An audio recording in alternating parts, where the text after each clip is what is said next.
What is up, ladies and gentlemen? Cjthecheesedj here, and we're back with some more ARK Genesis Part 2. And guys, today we are going over all the new items and weapons and structures that have been included in Genesis Part 2. So guys, in our inventory are pretty much all of the new items and everything, and we'll be going through them by weapons, into items, into structures. So guys, first up we have the minigun. Now, the minigun is made in a fabricator.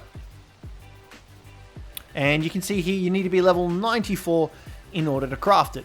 And it requires 100 cementing paste, 10 electronics, 500 metal ingot, and 175 polymer. But boy, oh boy, does this thing pack a freaking punch. It is absolutely crazy. Let me just get some bullets in real quick because I forgot to get some, even though I'm going to need them later down the line. So we've got a bunch of bullets for it. You can see here, we're going to fire this bad boy up once we've finished reloading it. And you can see if we hold this down, look at that go. This thing absolutely destroyed. Now you can see that reticle in the middle, that is the overheating mechanic. When that gets full, it will obviously overheat, and you can see there that it will start to slowly go back down. Now, as well as this, you can also wind it up so that if you wanted to, you know, run around or not exactly fire just yet, you can have it fully wound so that you're able to get the maximum attack speed off your Gatling sort of chain, I would say you would call it. And you can see there that we're able to pretty much keep it wound up permanently without having to worry about it slowing down. You can see here if we slow it down, it takes a little bit to wind up. You can see there. So if we're constantly having that activated, we don't have anything to worry about. Now guys, if you want to throw down the minigun and have it in a stationary mode, you can do that. All you need to do is hit Control on the keyboard. On the consoles, it would be your thumbsticks, and you can see just like that, you throw the minigun down. Do be careful though, because using it will obviously break its durability, so you will need to repair it. But this is how much damage it roughly does to everything. So it does 30 damage. Is that 30 damage? I'm pretty sure that's 30 damage. 50? 30? That's 30 damage per shot. 30 damage per shot, but look how quickly it fires these damn shots. It is absolutely nuts. And as far as I've been able to tell, it also overheats less when it's actually in the stationary mode. So you can pick these up and carry them around with you. The only downside is that you can't leave them unmanned if you chuck them down stationary.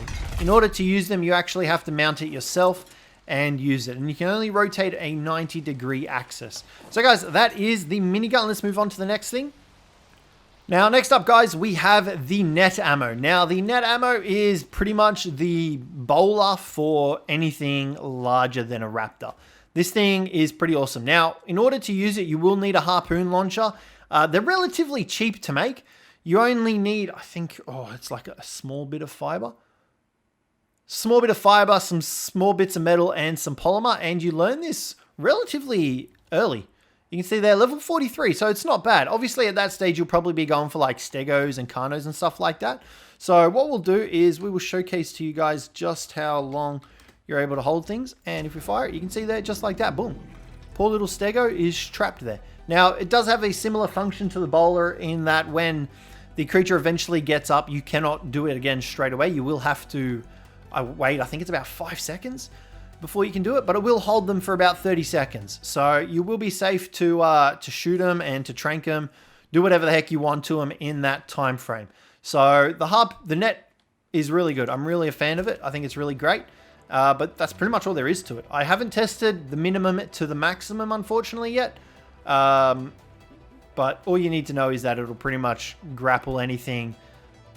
I would say like an aloe. So, you know what? Let's do it. Let's test it out. Let's bring an aloe in. Let's see if we can do it to an aloe.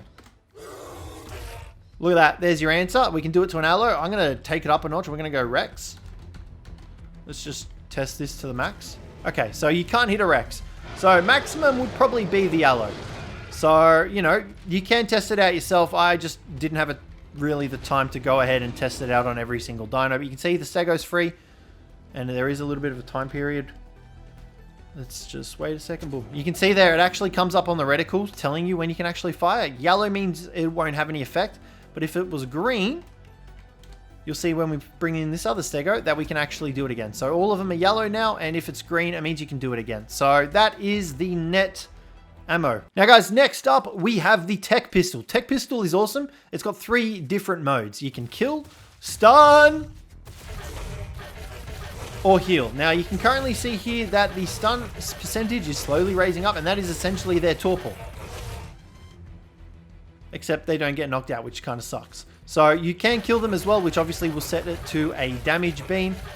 And the longer you hold the charge for, the more damage you will do. You saw there it was going up to like 2 times. So this thing's pretty awesome. Now you can also heal. So for example, wild dinos, which I should have probably done on that allo. Let's just hold on, switch it over to kill. So you can see the damage slowly building up. This is actually probably a good thing to test it on. I think the maximum it goes up to is ×6. No, it kept climbing. Okay, hold on. We need to test the heal. And you can see here that if we fire it in on the stego, we actually heal the guy. So, you know, if you want to tame dinos, but it's super bloody and you're worried about killing it, bring out your tech pistol and you can heal them straight back up without an issue. So that's really awesome as well. Really like this gun. Now, we're going to get the kill one and we're going to see just how much this damage percentage can go up to if this stego survives. Let's find out here. So it goes up to 20 times 20. You saw there we hit for 280. Now, obviously, it's going to be only on the one target. You do need element in order to run this pistol as well. And this weapon is a tech weapon. You'll learn it at level 118. Can be crafted at the tech replicator. 35 black pearls, 15 blue gems, 70 crystal, 15 element, 15 green gems, 300 metals, 70 polymer, and 15 red gems. But honestly, it is freaking worth it. You can get higher quality versions of this as well, which will in turn deal more damage, stun faster, and will heal more. But that's it for the tech pistol. Let's move on to the tech bow. Alrighty guys, next up we have the tech bow. Now, the tech bow is made at level 116.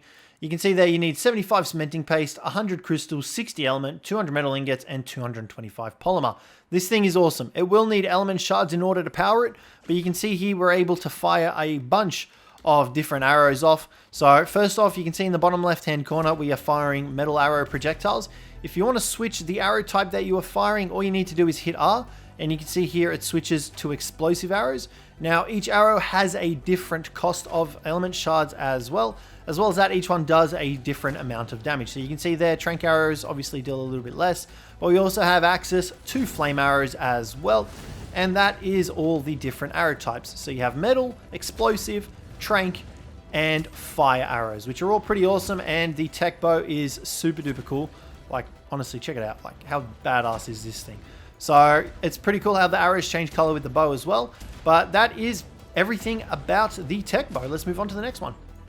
Now, next up, guys, we have the fire bombs. Now, obviously, these throw a ball of fire that you can use to ignite anything in the area, and you can see that the circumference of them is pretty good, and the fire does last quite a bit of time, so you will do quite a bit of damage to whatever it is that you decide to hit with your big old fireballs. Let's summon a stego in the middle of all of this. You can see he's not going to be too happy about it. And we'll just launch one straight at him, and you can see there that it does the initial impact damage as well as burn damage over time. So they're super cool. I mean, who doesn't want to run around with a field of fire? And in order to craft them, you need to be, let me type the right thing in. You need to be level 35 and have 60 clay, 85 fiber, 20 hide, and 180 oil. So it's pretty cool. And yeah, that's pretty much all there is for the jar of pitch. Now guys, next up we have the tech canteen. Now the tech canteen can hold 9 drinks of water in it. So it can hold 3 times the amount of a canteen, and you can see that, oh, it was weird, I thought there was something over there. You can see there it also keeps it cool, which will provide you with a stamina drain reduction as well as iced water effect, which will keep you cooler. So if you're in a hot area, it will allow you to cool down. Now, in order to make the tech canteen, you need to be level 101. You need to have 6 cementing paste, 5 element, 2 metal ingots, and 10 polymer. So you will be making this at the tech replicator as well, and that's pretty much all there is for the tech canteen. You can see there, well, I can't really drink it because I'm full of water. But yeah, you get 9 drinks out of it, so it's pretty damn, I mean, it's interesting. But yeah, that's pretty much all there is for the canteen. Alrighty guys, so next up we have the Exo Mech. Now this thing is absolutely awesome, like no word of a lie. So guys, first off, to make it, I don't think you have any level requirements. You can see there, it says it's a tech engram, that's pretty much it, and 0. It's crafted at the tech replicator, and you need to get your hands on one of these ASAP. So it costs 35 black pearls, 350 crystal, 40 element, 850 metal ingots, and 300 polymer. Now, the Exomech has 3 different modes: combat mode, carry mode, and storage mode.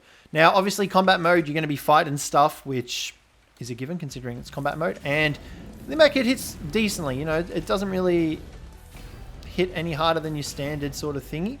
So it does have a primary attack and a secondary attack, which you can activate using C on your computer or your thumbsticks if you're playing on console. It can jump, however, as well, so keep that in mind. And I believe it can ground pound. No, it doesn't ground pound. I thought I found that it ground pounded. Maybe I just did it a bit too close to the ground. So you can actually do some pretty decent damage. Now, we're also fighting a Stego, which does take damage reduction. So that's also a thing. But yeah, the mech, awesome. So combat mode, you can fight. Now, the next few modes are really what set it apart. Let me just kill this damn Stego. You can also harvest with it as well. You can harvest corpses. You can see there we'll get some meat. Now, carry mode allows you to pick up structures and move them. So you can move vaults, you can move whatever the hell you want. You can also then place them back down. You can see there, boom. Just like that. Super awesome. You can move pretty much everything bar foundations I've tested. Everything but foundations aren't movable. Next up though, we have storage mode. Now, storage mode allows you to fire a beam at structures and it will pick them up for you. You can see there, we've just picked up our stone foundation. We can pick up our catapult turret, another stone foundation. We can pick up whatever structures we own, which is absolutely awesome. You can't pick up dinos, however, so keep that in mind. But you can pick up your own structures and move them around and everything. And they go into the mech's inventory.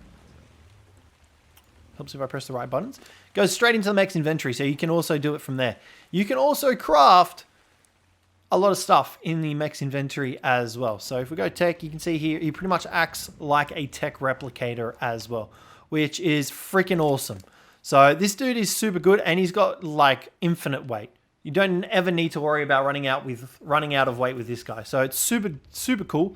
Now, the final thing about this guy is that he has a RTS mode, which enables you to control your dinos in a real-time strategy scenario. So this will allow you to control your dinos from a safe distance during PvP, even during bloody PvE. You can command them to go around and attack stuff if you want. There's a bunch of stuff that you can do with these guys, and I haven't tested it fully out, but the fact that you can do this is pretty damn awesome if you ask me. So a little bit of a left field. It came out of nowhere, but it's still pretty damn cool. So yeah, and to do that, all you need to do is hit it with your mouse click, your mouse wheel button. I am not too sure what it is on console, unfortunately, because I haven't had a chance to mess around with it on console. But that is the Exomech. So let's move on to the next thing. Now guys, next up we have the Tech Hover Sail. As you would expect, it hovers. It's a sail. You can perform mid-air tricks. That's pretty cool. You get points. I don't know what the points do. You can also drift with it. You can see here we're drifting. We're getting a you get movement speed boost, I'm assuming, with doing the tricks. So, you know, you can definitely pull off some cool things with this thing. As for climbing up in the actual air itself, all you need to do is double tap spacebar and you'll actually take off. And then you will have to hold spacebar down if you want to stay at that height. Otherwise, you will just kind of hover slightly above ground level. So you can get pretty high with this thing. You can perform mid-air tricks while doing it. So you can see here, we're just performing tricks like crazy, depending on the directional wheel that we are holding, the direction that we're going. And you can see there that we're getting extra boost. The moment we come back down, I believe that boost will activate in effect. You can see there goes the boost activating. So the Tech Hover Sail is pretty damn awesome. In order to make it, you will need to be level 112. You'll need 200 crystal, 50 electronics, 20 element, 450 metal ingots, and 100 polymer. Pretty damn awesome. It does also have weight capacity as well. So you can store stuff in it and get around the map super duper fast with this hover sail as well. So definitely check that out, but let's move on to the next item.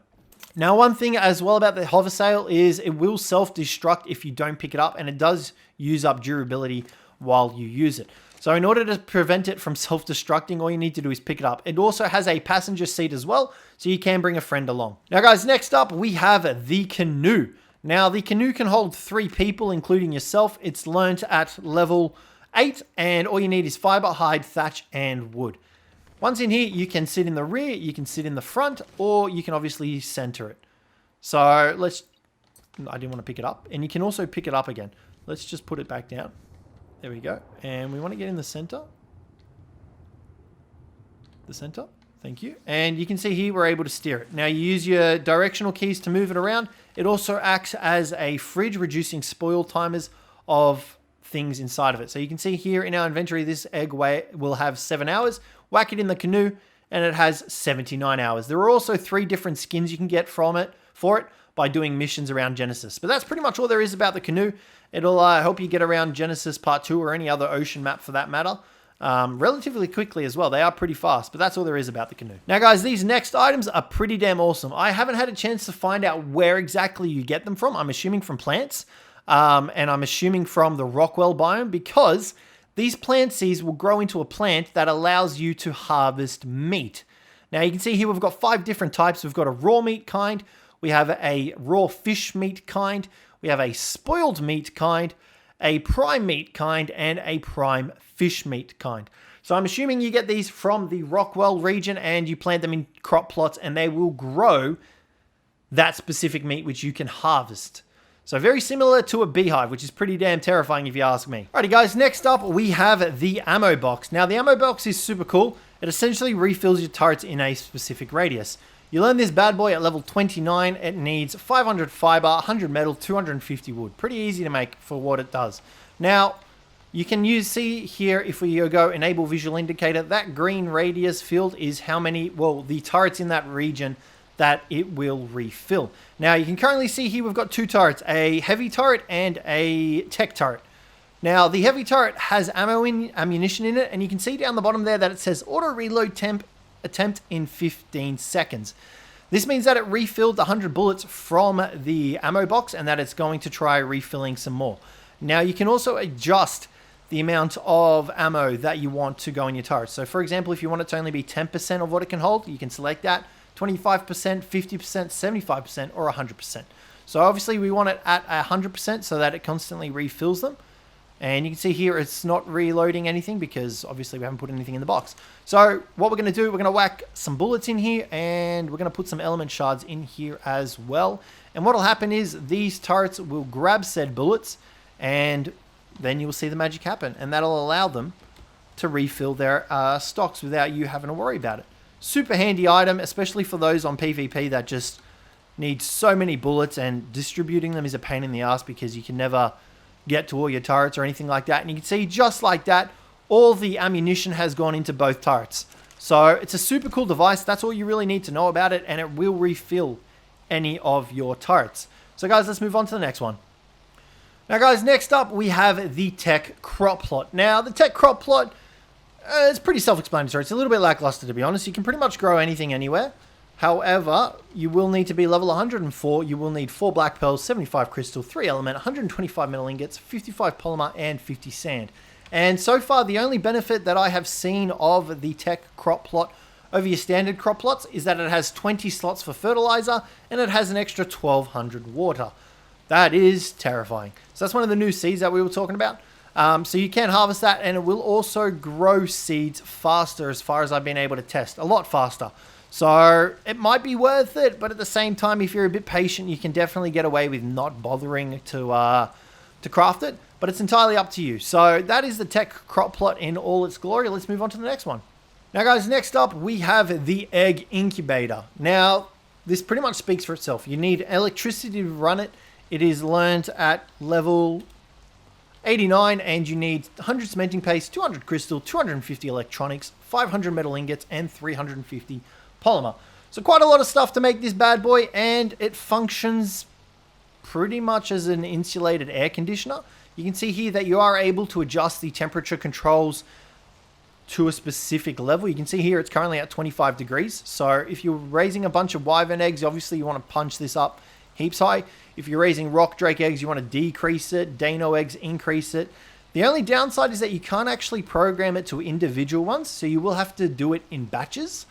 And obviously you might have some conflicting results depending on what eggs you're trying to incubate. Like you wouldn't be able to incubate a rock drake egg and a wyvern egg at the same time because they're at complete polar opposites of each other. Now, another thing to note as well is it has 10 slots, and if you need to incubate an egg underwater, you will have to move this egg incubator underwater for it to work. You can also hatch the eggs, and you can crack the eggs to destroy them. That's all there is to know about the egg incubator. Let's move on to the next one. Alrighty guys, next up we have the Loadout mannequin. Now this item is honestly probably my favorite out of the whole bunch. In order to make it, you need to be level 23, you need 500 fiber, 10 hide, 500 thatch, and 200 wood. Now the cool thing about this is it's pretty much whatever you want it to be. You can put whatever you want in here and it will grab it out for you. You can put items in your hotbar up the top there and it will grab it out for you. You can see here you've got a bunch of different options here. You can even change the pose of whatever it is that you are storing in there. And as well as that, you can rename it. You can set your survivor settings. You can see here that if you want it to be a female character, you can change it. You can capture the character. Bunch of different stuff you can do with it. Now, you can see here loadout options allow you to swap your hotbar. So if I wanted to put my hotbar into there, it would allow me. You can see there, if we go into here and I'll access hotbar inventory. Oh, it went empty. Where did all my stuff go? That's weird. Nonetheless, that's the wrong way. You can still change it all. So, for example, you can pull everything. You can fill the dummy hotbar, dummy equipment. So, for example, what we're going to do, let's just drop this pipework here. You can come into here. You can go loadout options and you can fill dummy hotbar. And all the stuff that was in our hotbar will actually go into the loadout mannequin's hotbar. And then from there, you can withdraw it all. So what you can do is you can swap all, so that will fill your inventory with the inventory in the dummy, and then put your inventory into the dummy, or you can fill your dummy all with all the stuff in your inventory, which we can do. You can see there, everything that we just had has gone into the dummy, and what you can do then is you can pull dummy all, everything including your armor, the hotbar, you name it. So you can see there that we've got it all equipped already, so it's super cool. There's so much stuff that you can do with this, like, it's absolutely crazy. You can see here, if we go and do fill dummy equipment, our flak armor that we had on ourselves will go onto the dummy. If we go and fill dummy inventory, our full inventory will go in there. The possibilities are endless. You can do it from in here as well. It's great. And the dummy mannequin has 300 slots. You can put whatever the hell you wanted to in there. Taming gear, raiding gear, whatever you want, exploring gear, caving gear, you name it, you can put it all in here. The loadout mannequin has to be my favorite item so far out of the entire series, out of the entire Genesis Part 2. So it's pretty damn awesome, and I'd definitely get your hands on one of these. It's also super cheap to make, and you can make heaps of them. Like, it's really cool. But let's get on to the final item, which is the tech surveillance console. Now, this thing's pretty cool too. I've messed around with it a little bit, but I still think the loadout mannequin is the best. In order to get the tech surveillance computer, you need to be level 108, 50 black pearls, 500 electronics, 10 element, 250 metal ingots, 250 polymer. Quite a lot of stuff, but it's definitely worth it. Now, if you come into its inventory, this is where you will make your tech remote cameras, and you can use these to throw these and essentially monitor. Okay, I didn't want to put them in there. And monitor whatever it is around you that you want to monitor. So if you've got some in a remote base or anything like that, you want to get them on your opponent, you can do that. You can see here it allows you to place them and you link them to your console. It doesn't, you do have a distance on it, but it is freaking far. You can go super far away. You can see here we've practically traversed half the map, and if we come down here, you'll see that it'll still be green. Oh, no, we're out of placement range. Nope, there we go. You can see that placement range is successful. So, you know, there's a whole heap. You just need to make sure that you link it to your console before you head on out. Now I have to remember where the bloody console is. But you can stick these in enemy players' bases. You can stick them in your own bases. You name them. Wherever you want to put them, you can put them in there. So you can see here, if we go access remote camera. Camera? Do you want to... Oh, we're frozen. Please don't crash, game. There we go. You can see there we got a full bloody clear picture. And you can also cycle through your other cameras if you've got them. Now, obviously, we've only got the one camera. And it also does like a tech pulse as well, which allows you to see enemies and all that sort of stuff. And you can see here, night vision, you name it. You can change it all. It's super awesome. And you can bring up a camera list as well, depending on how many cameras you've got, if you want to jump to one, all that stuff. So it's super cool. You can see there that we're able to see pretty much everything. Now, these can be destroyed, so do be aware of that as well. If someone finds your cameras, they can be destroyed, so just keep an eye on them. But they're super awesome. Just make sure before you head on out that you do link them, and to do so, all you need to do is put the gun away.